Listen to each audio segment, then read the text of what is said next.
Hello Gates. Barry Gibb, born on September 1, 1946, on the Isle of Man, grew up surrounded by music, and it didn't take long for everyone around him to notice his extraordinary gift.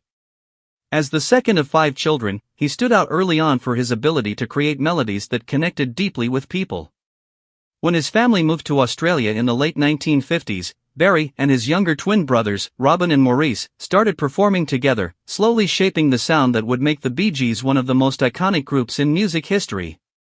Barry became the group's creative force, not just as the lead singer but as the mastermind behind their unforgettable songs. His unique falsetto and emotionally rich lyrics helped define decades of popular music.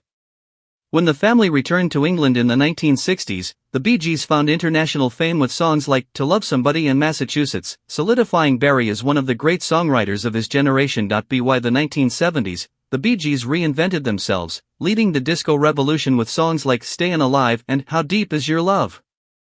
Barry's soaring vocals became the sound of an era, and the Saturday Night Fever soundtrack turned the group into global superstars. Even after the Bee Gees slowed down, Barry never stopped creating. He worked with Michael Jackson on All in Your Name in 2002, a song about love and unity that showed how deeply he valued connection through music.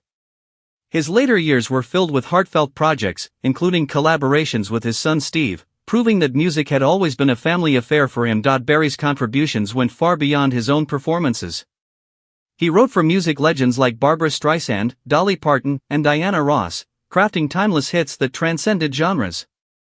Through triumphs and personal heartbreak, like losing his brothers Maurice and Robin, Barry continued to honor the Bee Gees' legacy while creating new music that reflected both his pain and his gratitude. His resilience, along with his dedication to truth and artistry, earned him countless awards and even knighthood in 2018, officially making him Sir Barry Gibb. His personal life was equally meaningful. After an early marriage that ended in divorce, Barry found lasting love with Linda Gray, a former Miss Edinburgh. Their marriage, which began on his 24th birthday, became one of the most enduring unions in show business. Together, they raised 5 children, each forging their own path, while Barry always credited Linda as the foundation that kept him grounded through the highs and lows of fame. Now in his late 70s, Barry has opened up about one of his greatest inspirations, Roy Orbison. For him, Roy wasn't just another artist, he was an otherworldly presence whose voice could stir the soul. Barry described Roy's singing as something divine, saying it felt as if he was pulling emotion straight from the heavens.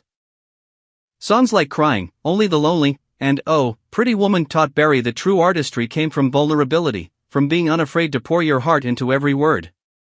When he met Roy in person, Barry was struck by his quiet humility offstage and the power he transformed into on stage.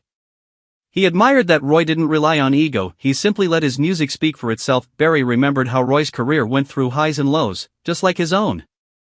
After facing tragedy and fading from the charts, Roy made a triumphant comeback in the late 1980s with the Traveling Wilburys. Barry found it inspiring to see the world finally recognize the timelessness he had always seen in Roy's music. When Roy died suddenly in 1988, Barry was heartbroken. He said losing him felt like the world had lost one of its purest voices, but he was grateful to have known him personally and to have called him a friend. Even today, Barry carries Roy's influence with him. Whenever he writes or records, he often asks himself whether Roy would approve, because Roy represented truth in music, something Barry has always chased in his own art. In his later reflections, Barry said Roy wasn't just a singer, he was an emotion, a presence, a reminder that real music isn't about fame or perfection but about honesty. At 79, Barry's words about Roy Orbison feel like a window into his own soul, a confession from one legend about another who helped shape his journey.